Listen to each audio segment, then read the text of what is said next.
You're listening to Financial Advisor Marketing, the best show on the planet for financial advisors who want to get more clients without all the stress. You're about to get the real scoop on everything from lead generation to closing the deal.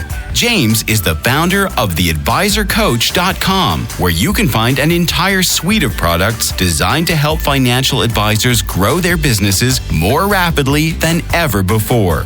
Now, here is your host, James Pollard. I've been studying productivity for a long time. I've read a ton of productivity books. I've tried a bunch of different tools. I've used everything from project management software to good old-fashioned pen and paper. Both of those work well for me, by the way. I've done a lot of things right, and I've done even more things wrong. My hope for you is that you can learn from my mistakes, because I'm going to give you 7 pieces of productivity advice that totally changed my life. Here we go. Number 1. And by the way, these are not in any particular order. It's not like number 1 is the most important or anything. I just put these together, okay? Number 1, plan your weeks in advance. I used to plan every day in advance, the night before. But now what I do is I plan out my entire week to the best of my ability and then fill in any gaps the night before. Or if something comes up, I'll squeeze it into my schedule. So I have the basic structure of my week, and then I fill in any gaps as the week happens. Far too many people just wing it day to day. They get up, check their emails and their to-do list, and then reactively try fitting everything in somewhere. Being reactive is not a good way to live your life, because it means someone else or something else is charting your course. When you do this, you constantly feel scattered, anxious about screwing things up, and you're just unclear about what deserves your attention the most. If you're operating this way, then productivity is an illusion, because you're probably not productive at all. You're probably just busy, and that's not the same thing. Busy is not productive. Weekly planning can be the antidote to that chaos. If you dedicate 30 minutes to an hour every weekend, you can choose, right? Do you want to do it on a Friday night? Do you want to do it Saturday morning, Saturday night, whatever, Sunday? You get to choose. It gives you a little bit of flexibility even in the planning process. It's not just every single night like a robot. But if you can dedicate that time, you will instantly gain clarity and control. When I started doing this, I made it my weekend ritual, and I started becoming more productive than ever. One reason for this is because planning my weeks helped me begin with the end in mind a little bit better, because I could ask myself, what do I want to accomplish this week? So if I was sitting at my kitchen table in 7 days reflecting on the week, what would I want to be happy about? Then I would work that into my schedule. I would begin with the end in mind. Weekly planning is a lot easier if you have big yearly goals or quarterly goals, because it's a little bit easier to focus on the big picture. When you're not planning at all, you're obviously not focused. And when you're planning every day, you miss the forest for the trees. So weekly planning is like a nice balance, and it has achieved 3 important things for me. First, it really forced me to think about whether I was moving toward my big goals, the audacious quarterly, yearly, and even decades-long goals. Yes, I have goals that are measured in decades. Second, visualizing all my commitments in one unified calendar that I could see, that I could put on my computer, that I could print out, that I could have in front of me. It helped me make hard decisions about what was realistic to tackle without overcommitting myself. Let me give you an example. When I was planning every day, I might say I want to write 5,000 words on a Monday morning.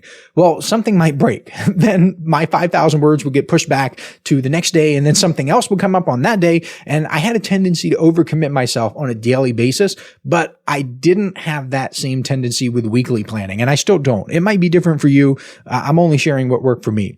And third, it gave me a sense of organized calm heading into each week. Having already dedicated my time to certain priorities, that freed up immense mental RAM that previously got burned up in reactive firefighting mode.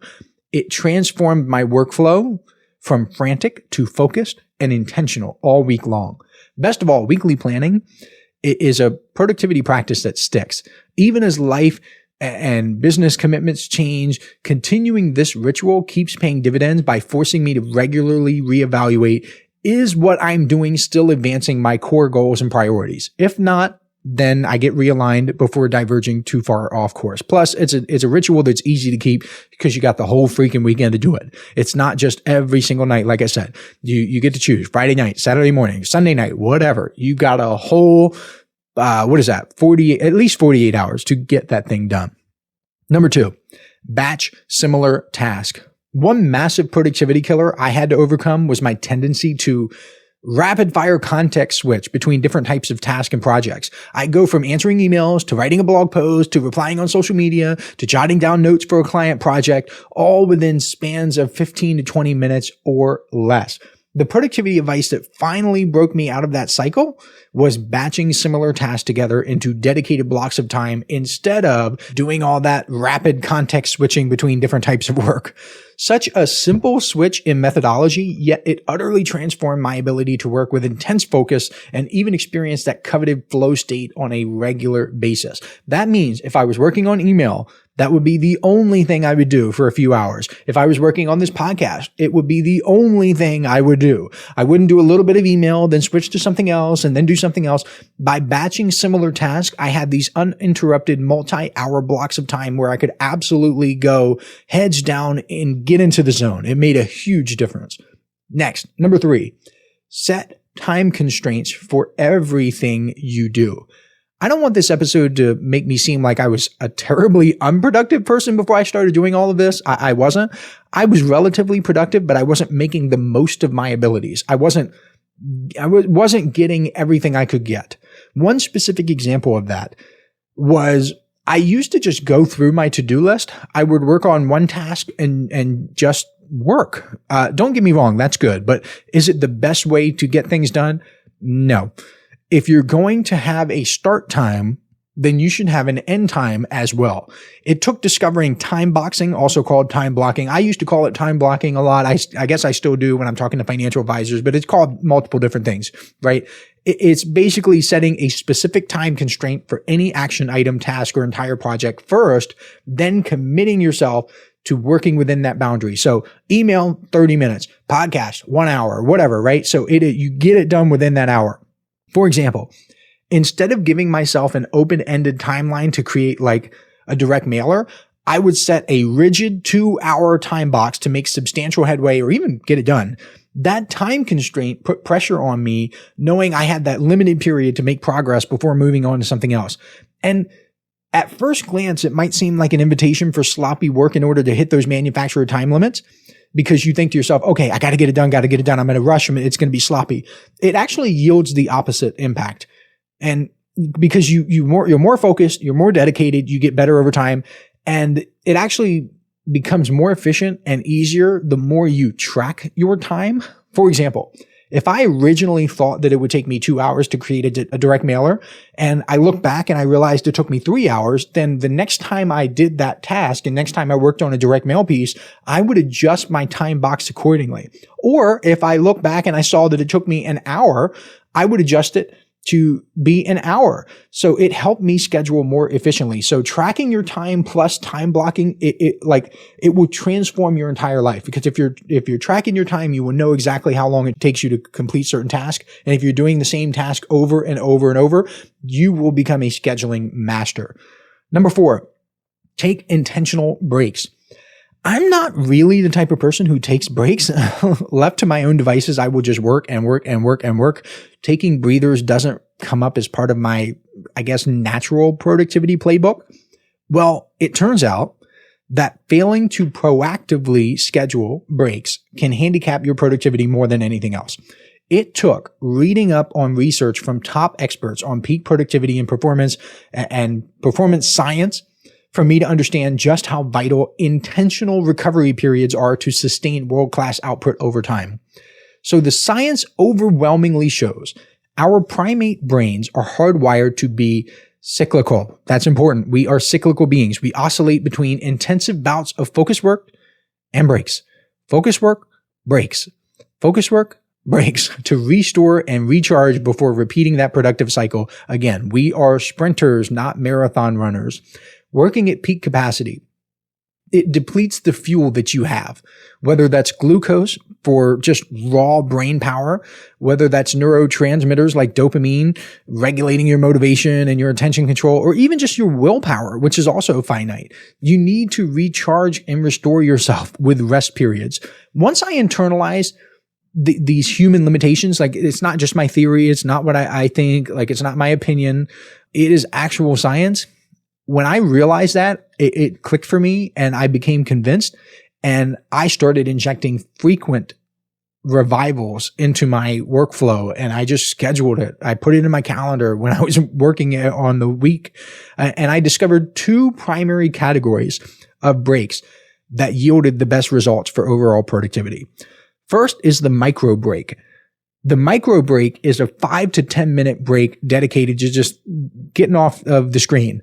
You do a light exercise, you do a stretch, you make a snack, you meditate, you just close your eyes, you just let your mind wander, right? 5 to 10 minutes, you just chill out. you stop whatever it is that you're doing and you just hang out. To the untrained eye, it looks like you're just sitting there doing nothing.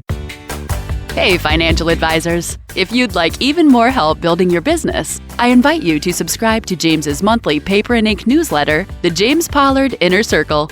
When you join today, you'll get more than $1,000 worth of bonuses, including exclusive interviews that aren't available anywhere else. Head on over to theadvisorcoach.com/coaching to learn more. Beyond those micro breaks, though, the second kind is a 60 to 90 minute longer break, fully disconnected, and it's just a great recovery period. And that is where the magic really happens. So these more extensive breaks, they allow you to pursue different hobbies, whatever you want to do. You could read literature, you can go to the gym, you can take walks outdoors, you can do whatever it is that you want to do. And when I started doing that, I became far more productive. And the science behind why these longer breaks are important is that pursuing separate hobbies, it activates a completely different neurological network. It's like cross-training for your brain, and it can lead to wild boost in cognitive flexibility over time. So you start to see things that you didn't see before. Parts of your brain are lighting up. There's a whole bunch of science behind it. If you want to Google it on your own time and dig and go down that rabbit hole, feel free to do so. But when I return from those 60 to 90 minute breaks, I will blitz through whatever it is I had next. And I got that productivity boost by respecting the biological need for a cyclical recovery on both micro and macro scale. So I had the micro break, and then I guess I would call it the macro break. The 60 to 90 minute break is the macro break. So if you're like me and you think success comes from working continuously without pause, please hear my words. Learn from my mistakes. Your body is not built that way. If you're a human being, you need to operate cyclically. Number 5, protect your calendar. Repeat after me.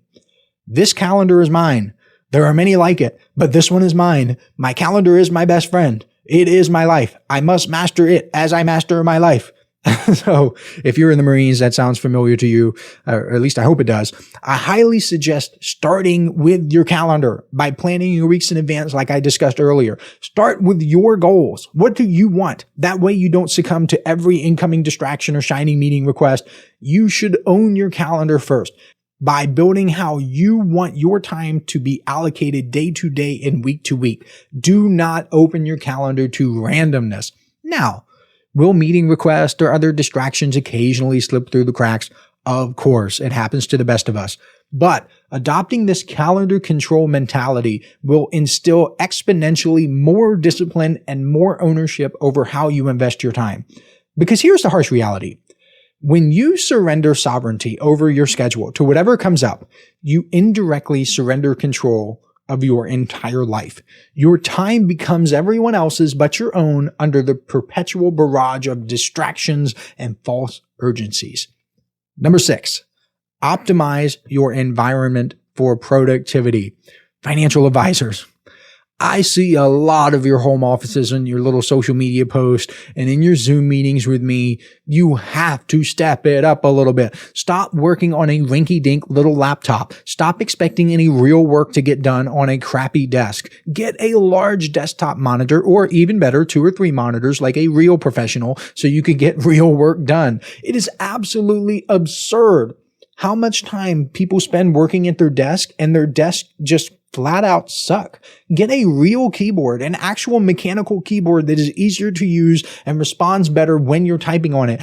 Get a good ergonomic mouse that you can program to do certain things on your computer. I highly recommend the MX Master, which is the one I have, and I've been using that for years. I had the original, then I upgraded to the second version. Now I have the third version, so the MX Master 3. It makes navigating on the computer so much easier because it has buttons that can be programmed to do certain tasks. For example, I can click a button and my email app opens. I can click another button and it opens a specific set of browser tabs. I can click another button and it will open the calculator for me because I use the calculator all the time. These might seem like little things, but they add up. Also, get a standing desk. Stop sitting so much. I used to be an affiliate for this program called Unlock Your Hip Flexors, which was one of the best programs I've ever taken. I don't even think it's available. I just have the printout. I have the videos on a flash drive somewhere. It was a stretching program that walked you through these stretches to undo a lot of the damage from sitting too much. And I've always had problems with my hip flexors. They are just so tight. I have to proactively stretch them all the time, and sitting makes it way worse. Of course, you might be able to sit for 10 hours a day without any problems. If you can, cool, but I can't. Getting a standing desk helped me quite a bit. It also allowed me to do better work with the financial advisors I help. When I have Zoom meetings with financial advisors, 9 times out of 10, I am standing. Why? Because I can think better, I'm more focused, and I don't have to worry about my hip flexors hurting or distracting me from the meeting. I can bring my A game. I don't want to talk too much about this because optimization really depends on you and your goals. It's different for different people, but you should break down every piece of your environment and question if it is helping you. Especially if you work from a laptop, please consider a desktop. Desktops are just better in every sense of the word. They are just so much better. Having a dedicated working space is better. So that is the one thing I would say should apply to every single person. I don't care if you're some nomad that you go everywhere. I really don't care. At your house, wherever it is that you spend the most time, get a desktop. Number 7, this is the final productivity piece of advice I have for you. This is extremely important, and that is systematize whenever possible. The more you can think in terms of systems, the more productive you will be. In marketing, this is easy. Having an email autoresponder is one way to do it. It is a system of emails, and those emails get sent out automatically no matter what you're doing. Scheduling your social media post is another system. Both of those are automated systems, but not all systems have to be automated. I don't want to give you that impression. Sometimes systems can be as simple as just reminders to do stuff. For example, I have reminders to do stuff to keep my home maintained. Here, I'll read my actual list to show you how I do this. I'm getting my phone. I'm going to read my actual list to you. Tomorrow, someone is coming out to clean my roof and my gutters at 3:30. I have a yearly reminder to do both of those things to schedule. I just text the guy and say, hey, roof, gutter cleaning, whatever. He says, sure, here's the price. Maybe the price goes up, whatever. And I get it done. It takes 5 minutes. Okay. I also have a reminder to swap out my Keurig filter. Yes, I use Keurigs. I know it's bad. I have a reminder to swap that filter every 60 days. So I'll swap it. I'll reset the reminder. And in 60 days from now, I'll just say, hey, swap that Keurig filter. On Saturday, I have a reminder to clean out all of my faucet aerators in the house. This happens every quarter. Every single quarter, I get a reminder. Next Tuesday, I have a reminder to check the TPR valve on my water heater. This happens every 6 months. And if you don't check that valve, you really should, because boy, you don't want that thing to fail. After that, I have a reminder to schedule my meal deliveries. I alternate between HelloFresh. I have had Factor. I had Fresh and Lean back in the day. Right now, I'm using Factor for lunches. I have a reminder to check my fire extinguishers for a charge, to change some batteries around the house, to swap my car's air filters, and even to replace my toothbrush head. All of those reminders come in automatically. I don't have to think about them. I don't have to wonder, when was the last time I did those things? Nope. I just open my schedule. I see what I have to do today, and I do it. It also helps things run very smoothly in my personal life. Guess how many times I've had appliances break down because they haven't been taken care of? 0. It has never happened, ever. Guess how many times I've had a problem with one of my vehicles because of poor maintenance? 0. It has never, ever, ever happened. Imagine being a grown man or woman and your furnace breaks down because you didn't change the filters. Like, it's a symptom of everything else in your life. Imagine looking at the repair person and saying, yup, I never changed my filters. I'm irresponsible. Let me tell you something. This is something I did recently. So one of the recurring tasks I have is to pressure wash my trash cans. I have one for trash and one for recycling. And as they tend to do, they get dirty. Every quarter, I pressure wash them. It takes about 10 minutes. It's super easy. Gets them nice and clean.